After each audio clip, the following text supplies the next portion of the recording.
हरिओम तत्सत। यह वृश्चिक लग्न की कुंडली है। सबसे पहले सूर्य से फलादेश प्रारंभ करते हैं।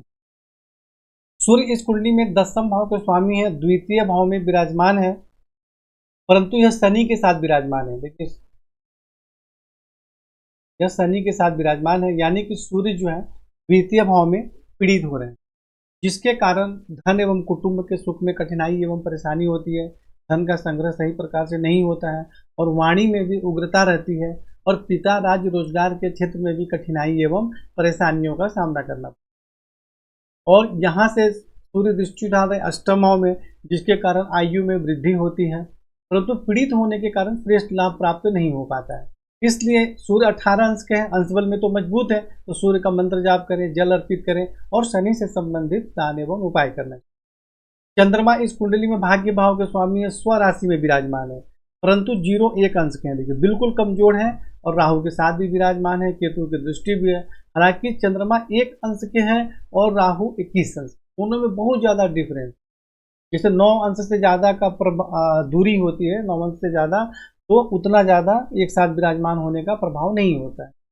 लेकिन फिर भी यहाँ पे चंद्रमा तो कमजोर है ही, 0-1 अंश के हैं और बहुत ज्यादा प्रभाव नहीं होता है अंशात्मक दूरी होने पर, लेकिन कुछ ना कुछ उसका प्रभाव रहता है। ऐसा नहीं होगा कि बिल्कुल भी प्रभाव ना हो। इसलिए यहाँ आपको चंद्रमा कमजोर है, वैसे भी अब मजबूत करना है, तो मोती चांदी में मोती धारण करें और राहु केतु से संबंधित दान एवं उपाय करें। चंद्रमा यहाँ से दृष्टि डाल रहे हैं तृतीय भाव में, जिसके कारण भाई बहन का सुख भी प्राप्त होता है, पराक्रम में भी वृद्धि होती है। तो यहाँ पे आपको मोती धारण करना चाहिए, बहुत आवश्यक है। भाग्य भाव के स्वामी है और चलित कुंडली में जो है वह यहाँ आ जा रहे हैं, अष्टम भाव में आ जा रहे हैं, तो जिसके कारण आयु में वृद्धि होती है। तो यहाँ चंद्रमा हो चाहे यहाँ हो, दोनों ही स्थितियों में चंद्रमा को प्रबल करना जरूरी है, क्योंकि बिल्कुल कमजोर है चंद्रमा, 0-1 अंश के हैं। मंगल जो है इस कुंडली में षष्ठ भाव के स्वामी है और लग्नेश भी है, दोनों ही है। और मंगल जो है द्वादश भाव में चले गए, और ये बात है कि मंगल पर राहु केतु या किसी की दृष्टि नहीं है, पीड़ित नहीं है। तो यहाँ विराजमान होने के कारण शारीरिक स्वास्थ्य एवं जीवन की उन्नति में कुछ कठिनाई एवं परेशानी होती है, परंतु ऐसे व्यक्ति की उन्नति जन्म स्थान से बहुत दूर होती है, दूसरे राज्य में या विदेश में होती है। वहां जाकर इनको अच्छी सफलता प्राप्त होती है, वहां के माध्यम से सहयोग भी प्राप्त होता है। और यहाँ से मंगल दृष्टि डाल रहे हैं तृतीय भाव में, जिसके कारण पराक्रम में वृद्धि होती है, भाई बहन का सुख प्राप्त होता है। और यहाँ से स्वयं के घर में षष्ठ भाव में दृष्टि डालते हैं, जिसके कारण शत्रु पक्ष पर प्रभाव रहता है, उस पर विजय प्राप्त होती है, नौकरी में सफलता प्राप्त होती है और ननिहाल पक्ष से भी बहुत अच्छा संबंध रहता है, मामा से भी सहयोग प्राप्त होता है। और यहाँ से सप्तम भाव में जब दृष्टि डालेंगे तो मांगलिक योग के कारण वैवाहिक जीवन के क्षेत्र में कुछ कठिनाई एवं परेशानी होगी, क्योंकि वह अगर दूसरे राशि में दृष्टि डालते जो कि उनसे ज़्यादा शत्रुता होती है तो ज़्यादा परेशानी। तो शुक्र घर में मंगल दृष्टि डालेंगे तो बहुत ज़्यादा मांगलिक दोष का प्रभाव नहीं रहेगा, परंतु अग्नि तत्व ग्रह है तो वो अपना काम तो करेंगे। उस हिसाब से आपको जो उपाय बताए गए हैं वह उपाय करना है। बुध जो है इस कुंडली में अष्टम भाव के स्वामी है और आय भाव के स्वामी, आमदनी के स्वामी है और लग्न में विराजमान है। तो यहाँ और 26 अंश के हैं, बहुत ज़्यादा मजबूत नहीं है, बिल्कुल कमजोर है। और तो यहाँ विराजमान होने के कारण स्वास्थ्य से संबंधित कुछ परेशानी होगी, परंतु आयु में वृद्धि होगी, दोनों बातों को समझना जरूरी है। और आमदनी भी बहुत अच्छी होती है, श्रेष्ठ लाभ प्राप्त होता है। और सप्तम भाव में दृष्टि के कारण पति एवं वैवाहिक जीवन का सुख प्राप्त होता है, दैनिक रोजगार में सफलता प्राप्त होती है। परंतु बुध यहाँ 26 अंश के, तो यहाँ इनका रत्न नहीं धारण करना, क्योंकि ये आयु में तो वृद्धि करेंगे, आमदनी भी करेंगे, लेकिन स्वास्थ्य में भी कुछ परेशानी करेंगे। तो इसलिए यहाँ पर बुध का मंत्र जाप इत्यादि करना चाहिए। और बुध की दशा अंतरदशा आ जाए और आमदनी में बहुत ज़्यादा परेशानी हो तो आप इसको जाप बहुत ज़्यादा प्रबल कर सकते हैं, लेकिन उसके साथ साथ उपाय भी करना चाहिए। वैसे बहुत कोई ऐसा बीमारी या कोई बहुत भयंकर परेशानी ऐसा कोई देने वाले नहीं है बुध। गुरु जो है वह उस कुंडली में द्वितीय भाव के स्वामी है और पंचम भाव के स्वामी है और द्वादश भाव में चले, धन के स्वामी है, कुटुंब के स्वामी है, विद्या बुद्धि संतान के स्वामी है और द्वादश भाव में चले गए मंगल के साथ।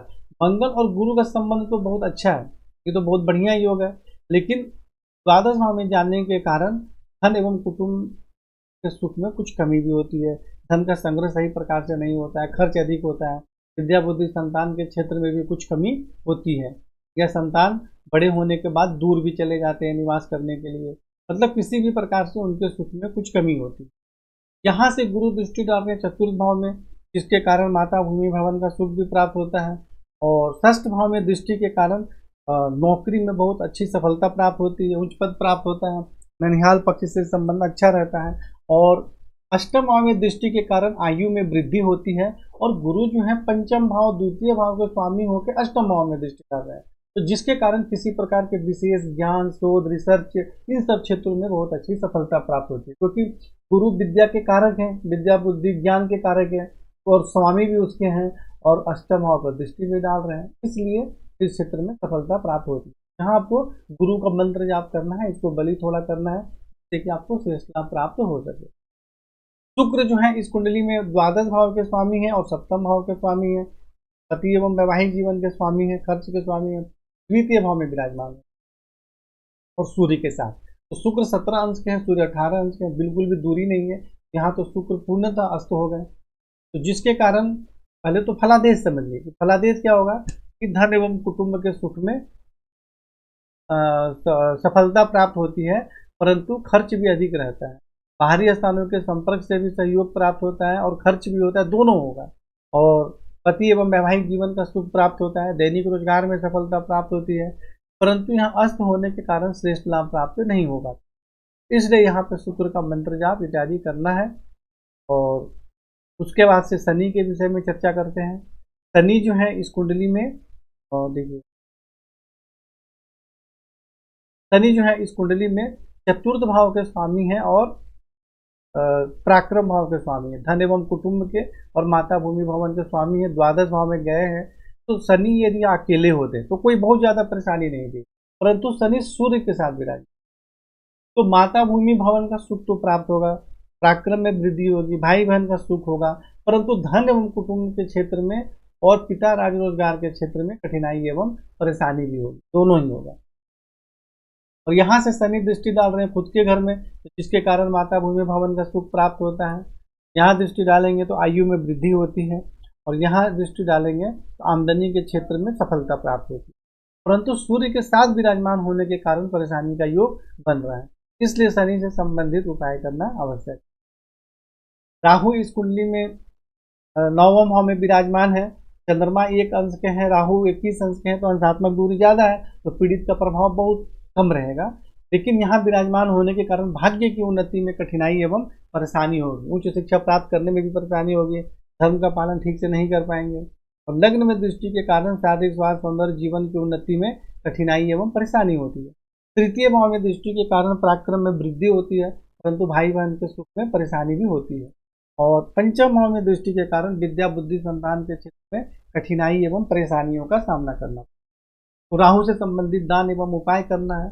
केतु यहाँ विराजमान है तो पराक्रम में तो वृद्धि होगी, परंतु भाई बहन के सुख में कठिनाई एवं परेशानी होगी, हाथ में या सीने से संबंधित बीमारी या चोट इत्यादि भी लगने की संभावना रहती है। सप्तम भाव में दृष्टि डालेंगे तो कुछ कठिनाइयों के साथ पति एवं वैवाहिक जीवन का सुख प्राप्त होता है। और 9वें भाव में दृष्टि डालेंगे तो भाग्य की उन्नति में कठिनाइयों का सामना करना, उच्च शिक्षा प्राप्त करने में भी परेशानी होती है, धर्म का पालन ठीक से नहीं कर पाते हैं। और एकादश भाव में दृष्टि के कारण कुछ कठिनाइयों के साथ आमदनी के क्षेत्र में सफलता प्राप्त होती है, कई बार अचानक लाभ भी प्राप्त होता है, अचानक नुकसान भी होने की संभावना रहती है, इसलिए केतु से संबंधित दान एवं उपाय। तो इस प्रकार आप इस फलादेश को देखकर और आपकी कुंडली में संपूर्ण फलादेश विस्तार से बताए गए हैं, उपाय भी बताए गए हैं, तो दोनों को समझ के हरिओम।